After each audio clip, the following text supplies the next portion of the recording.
Word generator day 11. Ooh, day 11. Going consistently. Wait lang. Mabilisan lang kasi may meeting pa ako maya. So, nakuha ko is exclusive. Exclusive. Ang word na exclusive minsan talaga ano siya na ewan ko dahil sa business lang ako na na college course.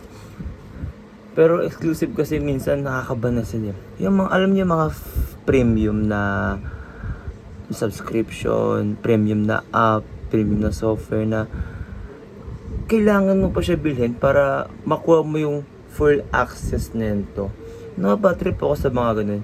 Lalo na yung minsan na dating libre, magiging magkakaroon ng paywall, din mo muna to i-buy bago makompleto to.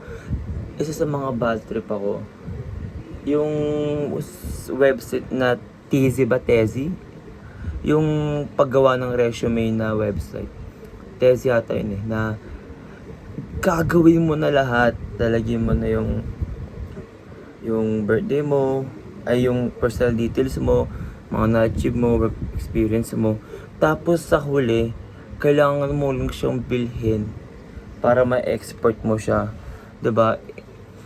Kakainis. Ba't pa kailangan exclude yun? 'Di ba?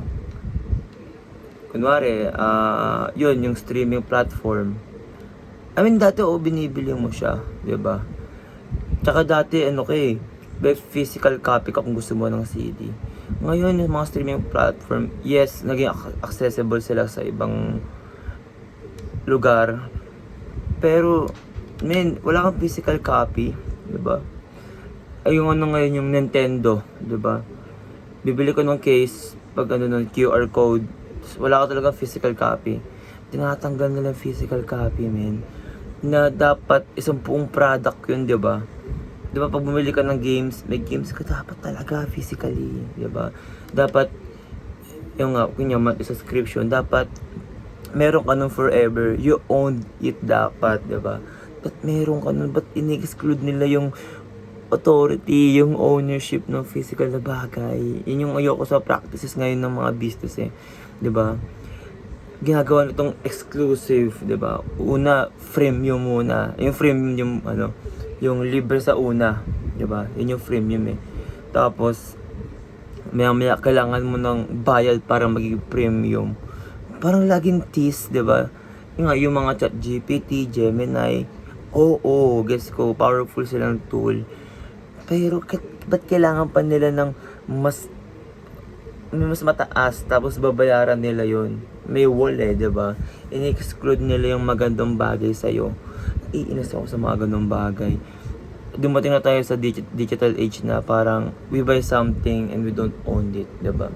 Kaya sa totoo lang, pro ako sa piracy ngayon. Dati ayoko Ngayon pro ako kasi wala gusto nila yung i-exclude yung mga bagay na dapat na sa atin na, pero pinipilit nila tanggalin. Feel lang nila na we're in control, pero wala talaga.